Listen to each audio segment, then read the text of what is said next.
আমাদের চ্যানেলে সম্প্রচারিত বক্তার বক্তব্য নিজস্ব মতামত, এর জন্য চ্যানেল কর্তৃপক্ষ দায়ী নয়। এই চ্যানেলে প্রকাশিত প্রতিটি অনুষ্ঠান কোনোভাবে ক্ষতিকারক বা অবৈধ কার্যকলাপ প্রচার করে না। এখানে সম্প্রচারিত প্রত্যেকটি অনুষ্ঠান শিক্ষামূলক উদ্দেশ্য নিয়েই তৈরি।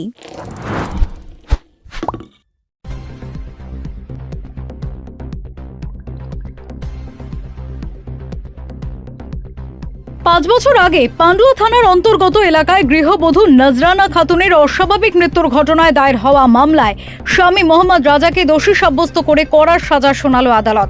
দীর্ঘ বিচার প্রক্রিয়া ও সাক্ষ্য প্রমাণের ভিত্তিতে আদালত একাধিক ধারায় শাস্তির নির্দেশ দিয়েছে। আদালত সূত্রে জানা গিয়েছে, ভারতীয় দণ্ডবিধির 498A বধূ নির্যাতন ধারায় অভিযুক্তকে 3 বছরের কারাদণ্ড ও 5,000 টাকা জরিমানা করা হয়েছে। জরিমানা অনাদায় আরও 3 মাসের কারাবাসের নির্দেশ দেওয়া হয়েছে।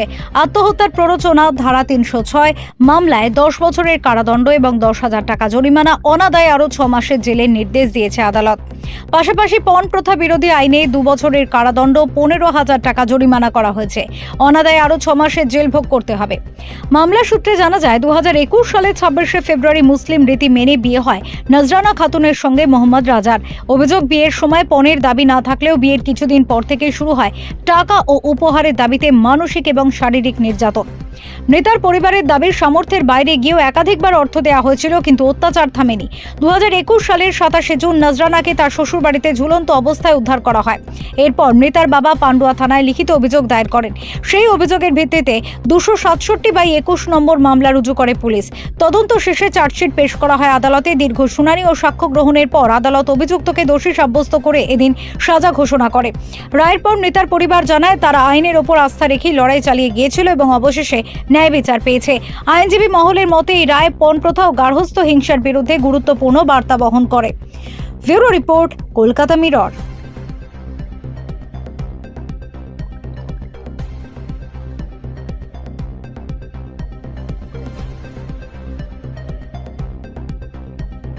বলছি, ওই একজন মোহাম্মদ আলিক, তিনি একটা অভিযোগ দাখিল করেছিলেন পান্ডুয়া থানায়। অভিযোগটার বক্তব্য ছিল এরকম: 26/2/21 তারিখে তার মেয়ে নজরানা খাতুনের সঙ্গে বিয়ে হয়েছিল মোহাম্মদ রাজা বলে এক ব্যক্তি, এবং বিয়েটা হয়েছিল যেরকম বললাম 26/2/21 তারিখে। কিন্তু তারপরে এই তাদের মধ্যে প্রাথমিক বিবাহের স্টেজে কোনো দেনা পাওনার কথা ছিল না, চাহিদা ছিল না। কিন্তু বিয়ের পর থেকেই এই মহিলার পরে এই যে আসামি, একজনই আসামি আছে এটা, অর্থাৎ তার স্বামী, তাকে খুব জ্বালা যন্ত্রণা এবং তার উপরে খুব অত্যাচার করতো। এবং সত্যি কথা বলতে কি, যে পরবর্তীকালে যখন সে মারা যায়, যেটা একটা আনন্যাচারাল ডেথ ছিল, তখন ঠিক তার আগের মুহূর্ত পর্যন্ত তার উপরে পুরো অত্যাচার করেছে। তা এই অভিযোগের ভিত্তিতে পান্ডুয়া থানা একটা মামলা রুজু করে।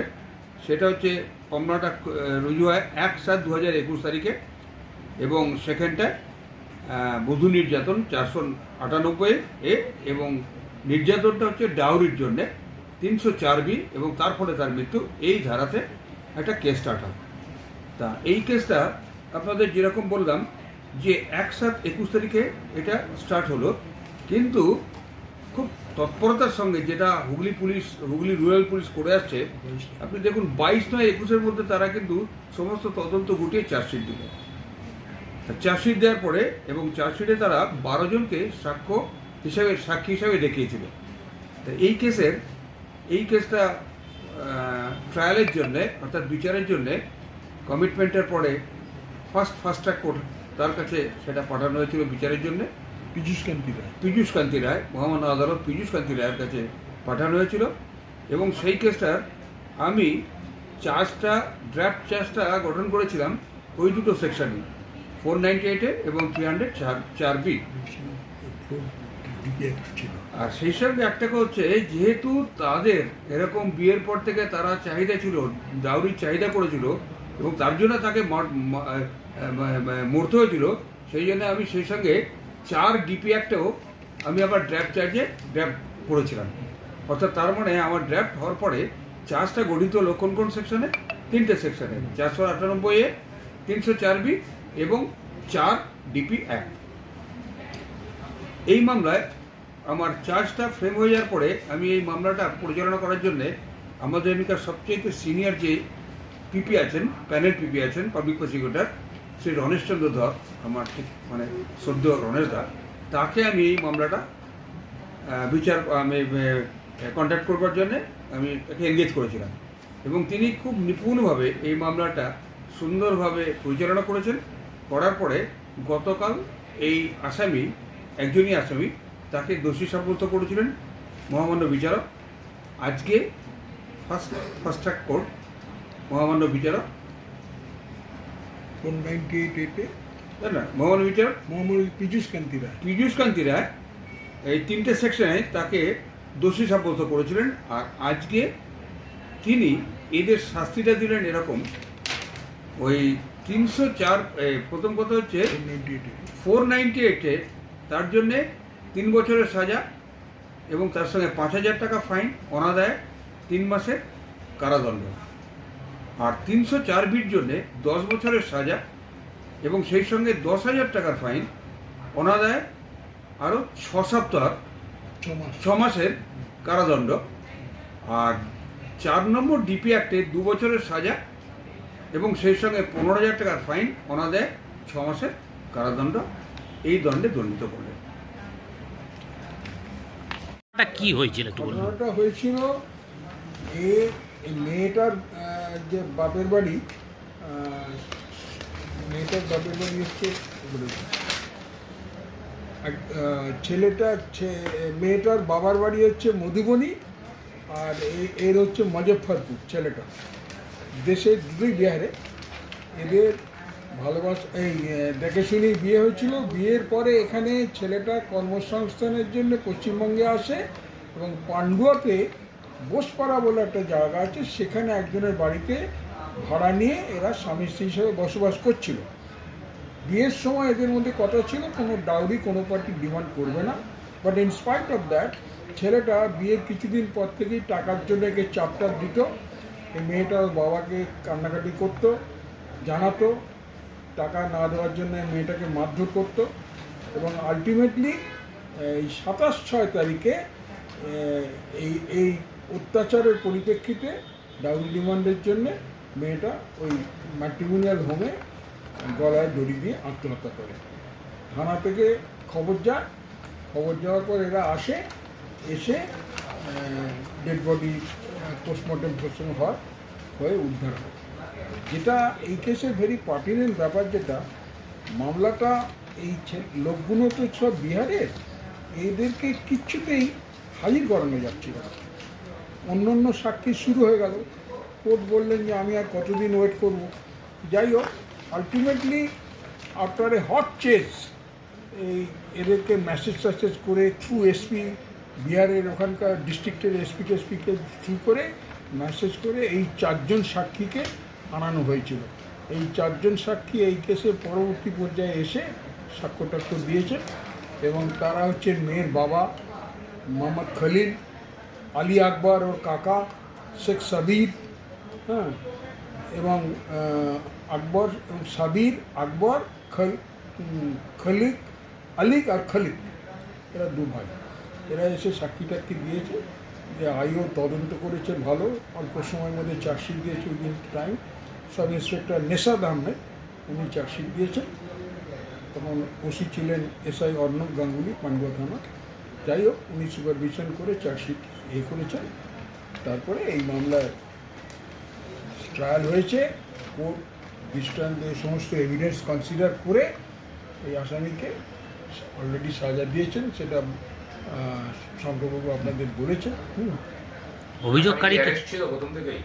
হ্যাঁ, প্রথম থেকে সিন্স আফটার অ্যারেস্ট ছিল। পরবর্তী পর্যায়ে ওকে আর কিছুদিন জামিন দেওয়া হয়নি আর কি। কাস্টডি ট্রায়াল হয়েছে। ওকে চেষ্টা করেছিল অনেকবার, আমি প্রত্যেকবার ভিভিলি অপোজ করেছি, জামিন রিজেক্ট হয়ে গেছে। অভিযোগকারী কি মেয়ের বাবা? অভিযোগকারী মেয়ের বাবা মোহাম্মদ, ওর নাম হচ্ছে মোহাম্মদ আলিক, ALIK। মূলত কি আত্মহত্যার প্ররোচনা দেওয়ার অভিযোগ? হ্যাঁ, আত্মহত্যা করে তো বলছি, সেটা হচ্ছে ডাউরির জন্য, অনের জন্য চাপ দিয়েছে, যার ফলে সে আত্মহত্যা করতে বাধ্য হয়েছে এবং তাকে আত্মহত্যা করার জন্য অল অ্যালং প্ররোচনা দিয়েছে। ওই ধারাটা 4 ডিপিটা কি অপরদিকে হচ্ছে ওই ডাউরি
সামাজিক বা কর্পোরেট ইভেন্ট আয়োজন নিয়ে ভেবে চলেছেন?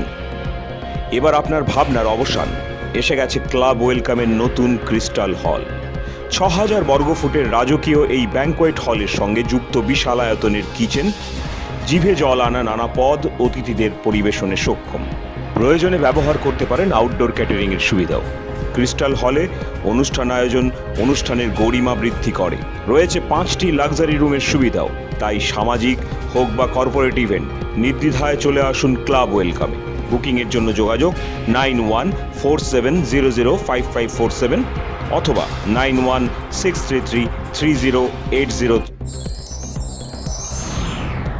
Enjoy a weekend at Vedam, the paradise of peace. A home away from home.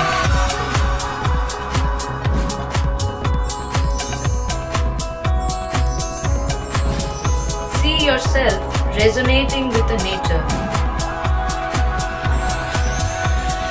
Vedam welcomes you to create your best memories.